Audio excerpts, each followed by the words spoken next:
Hello my dear students, कैसे हैं आप सब। मैं शिवम अग्रवाल स्वागत करता हूं आपके इस वीडियो लेक्चर में।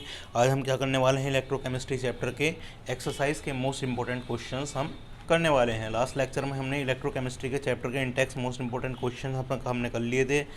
आज का जो लेक्चर होगा इसमें हम एक्सरसाइज के इलेक्ट्रोकेमिस्ट्री चैप्टर से मोस्ट इंपॉर्टेंट क्वेश्चंस करने वाले हैं। एनसीईआरटी की जो एक्सरसाइज है, तो देखिएगा क्वेश्चन नंबर एक्सरसाइज का 2 देखिएगा।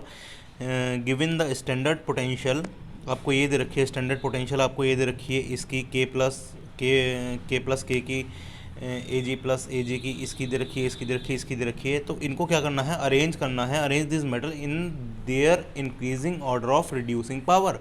तो देखिएगा जो रिड्यूसिंग पावर जो होती है वो इन्वर्सली प्रोपोर्शनल किसके होती है, रिडक्शन पोटेंशियल के। जितनी ज़्यादा हमारी रिडक्शन पोटेंशियल उतनी कम हमारी रिड्यूसिंग पावर, या फिर जितनी कम हमारी रिडक्शन पोटेंशियल उतनी ज़्यादा हमारी रिड्यूसिंग पावर। ये क्या दे रखी है हमको, रिडक्शन पोटेंशियल दे रखी है। तो इसके बेसिस पे हम अरेंज कर देंगे। देखेगा ये हमारा A G, H G, C R, M G, K, इनकी ये है हमारी, देखो ये -2.93, ये हमारी क्या है माइनस में है, ये क्या हमारी प्लस में है। तो इधर को क्या हो रही है हमारी, डिक्रीज़ हो रही है।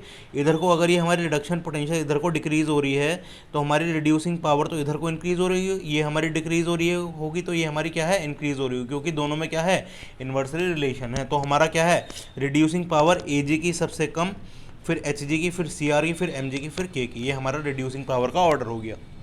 उसके बाद देखेगा the galvanic cell in which the reaction, ये रिएक्शन आपको दे रखी है। Further show which of the electrode is negatively charge. देखो ये रिएक्शन आपको दे रखी है, इसमें बताना है कि कौन सा इलेक्ट्रोड हमारा निगेटिवली चार्ज है।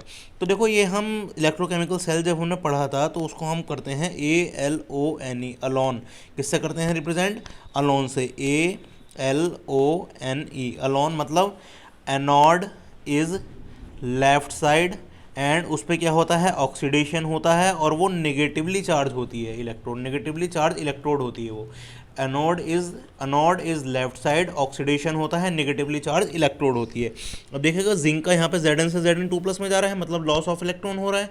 तो लॉस ऑफ इलेक्ट्रॉन तो क्या होता है, ऑक्सीडेशन होता है। ऑक्सीडेशन क्या है हमारा, लेफ्ट साइड होगा, और वो क्या होगी, एनोड होगी। तो ये बतानी है नेगेटिवली चार्ज, और जो लेफ्ट साइड वाली होती है एनोड वो क्या होती है, नेगेटिवली चार्ज। इसका मतलब जिंक वाली हमारी क्या होगी, जिंक इलेक्ट्रोड क्या होगी, नेगेटिवली चार्ज होगी। अब देखिए करियर बताने हैं इसमें, करंट के करियर क्या है भाई, इसमें इलेक्ट्रॉन्स भी ट्रांसफर हो रहे हैं और आयंस भी हैं, तो दोनों ही करियर होंगे, इलेक्ट्रॉन्स एंड आयंस। उसके बाद individual reaction at each electrode, each electrode की इंडिविजुअल रिएक्शन क्या है भाई, जिंक पे हमारा जिंक का क्या हो रहा है, ऑक्सीडेशन हो रहा है, Zn2+ और 2 इलेक्ट्रॉन लॉस कर रहा है। और सिल्वर का क्या हो रहा है, रिडक्शन हो रहा है, 2 इलेक्ट्रॉन ले रहा है, ये रिडक्शन करा दिया, इसका क्या बनना है, सिल्वर में बनना है। ये हमारी एनोड और कैथोड की इंडिविजुअल रिएक्शन है। उसके बाद क्वेश्चन नंबर 4 देखेगा, calculate the standard cell potential of galvanic cell in which the following reaction takes place. ये हमारा स्टैंडर्ड सेल पोटेंशियल बताना है भाई।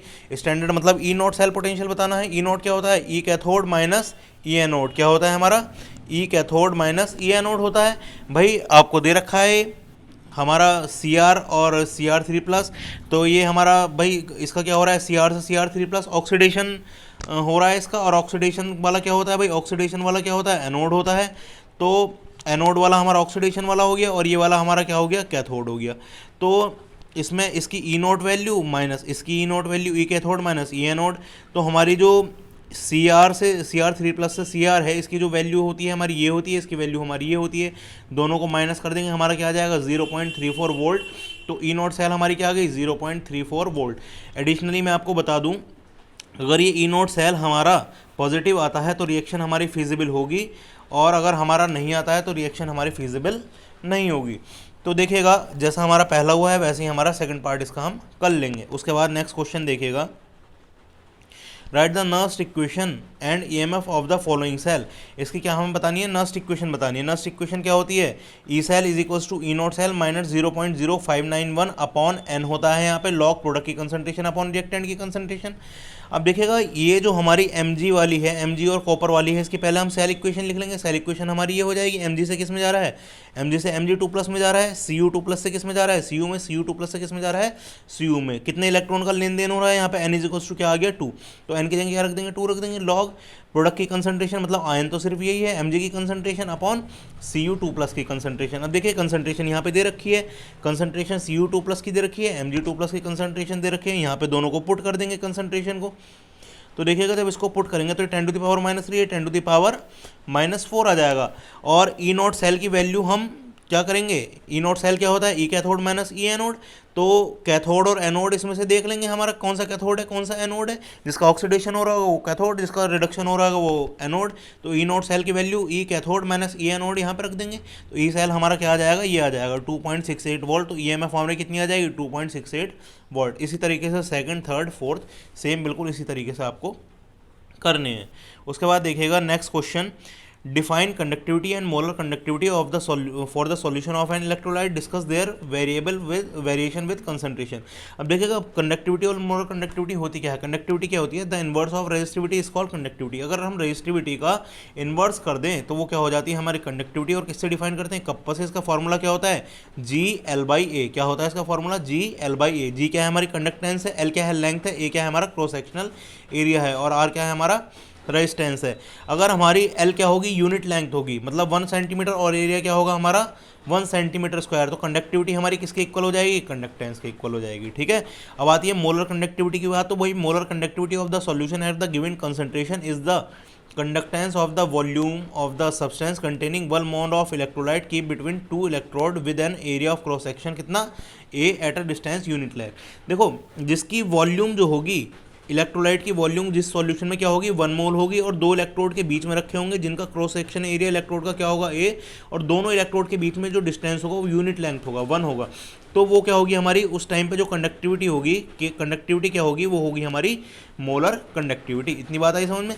अब देखिएगा मोलर कंडक्टिविटी का कंसंट्रेशन से क्या लेना देना है। देखिए कंडक्टिविटी तो हमेशा ही डिक्रीज होगी जैसे हम कंसंट्रेशन क्या करेंगे, डिक्रीज करेंगे, मतलब डाइल्यूट करेंगे। तो कंडक्टिविटी क्या होगी हमारी, डिक्रीज होगी, चाहे वो वीक इलेक्ट्रोलाइट हो या स्ट्रॉन्ग इलेक्ट्रोलाइट हो। वो इसलिए होगी क्योंकि जैसे ही हम उसको डाइल्यूट करेंगे सॉल्यूशन को, तो नंबर ऑफ आयंस तो कम हो रहे हैं। नंबर ऑफ आयंस कम होंगे तो इसका मतलब आयंस की वजह से तो कंडक्टिविटी होती है। तो कंडक्टिविटी क्या होगी हमारी, डिक्रीज होगी डाइल्यूशन करने पे। लेकिन मोलर कंडक्टिविटी इंक्रीज होगी भी, इंक्रीज इन कंसंट्रेशन। जैसे हम कंसंट्रेशन इंक्रीज करेंगे मोलर कंडक्टिविटी क्या हो जाती है, इंक्रीज हो जाती है। क्यों, क्योंकि this is because the volume V of solution containing 1 mole of electrolyte also increase. तो वॉल्यूम तो हमारा जो 1 मोल में ले रहे हैं, 1 मोल इलेक्ट्रोलाइट का वॉल्यूम तो हमारा इंक्रीज हो गया, जिसकी वजह से हमारी मोलर कंडक्टिविटी क्या हो जाएगी, इंक्रीज हो जाएगी डाइल्यूशन करने पर। उसके बाद नेक्स्ट क्वेश्चन देख लेते हैं, how much charge is required for the following reduction. देखो ये हमारा फेरेडे लॉ से हमारा क्वेश्चन है। तो चार्ज क्या होता है भाई, अगर चार्ज हमें निकालना होता है तो चार्ज का फॉर्मूला क्या होता है, जो जितने इलेक्ट्रॉन का लेन देन हो रहा हो उसको फेरेडे कांस्टेंट मतलब 96,500 से मल्टीप्लाई कर दो, हमारा क्या आ जाएगा, चार्ज आ जाएगा। देखो 1 मोल ऑफ Al3+ निकालना है हमें। अब देखो कितने इलेक्ट्रॉन का लेन देन हो रहा है, Al3+ से Al जा रहा है, मतलब 3 इलेक्ट्रॉन का लेन देन हो रहा है। इसको 3 से मल्टीप्लाई कर देंगे 96,500 को। इसको कॉपर 2+ से कॉपर में जा रहा है, इसको 2 इलेक्ट्रॉन का लेन देन हो तो n की जगह 2 रख देंगे, 2 से मल्टीप्लाई कर देंगे। इसमें हमारा क्या होगा, Mn से क्या जा रहा है, Mn2+ से जा रहा है। इसमें देखेंगे कितने से मल्टीप्लाई करेंगे। अब देखो MnO4 से Mn2+ जब हमें लाना है, इसकी ऑक्सीडेशन स्टेट क्या होगी 7 और इसकी क्या होगी 2। तो Mn जो हमारा आएगा, कितने इलेक्ट्रॉन का लेन देन हो रहा है, 5 इलेक्ट्रॉन का। तो 5 इलेक्ट्रॉन का लेन देन हो रहा है, इसलिए इसको किससे मल्टीप्लाई करेंगे, 5 से मल्टीप्लाई करेंगे। 5 × 96500 कितना आ जाएगा, 482500 कुलाम, या फिर इसको लिख सकते हैं 4.825 × 10⁵ कुलाम, ये हमारा चार्ज आ जाएगा। अब देखिए आप कहेंगे 5 इलेक्ट्रॉन का कैसे हुआ, तो देखिए मैं आपको बता दूँ क्या है ये, MnO4 निगेटिव है।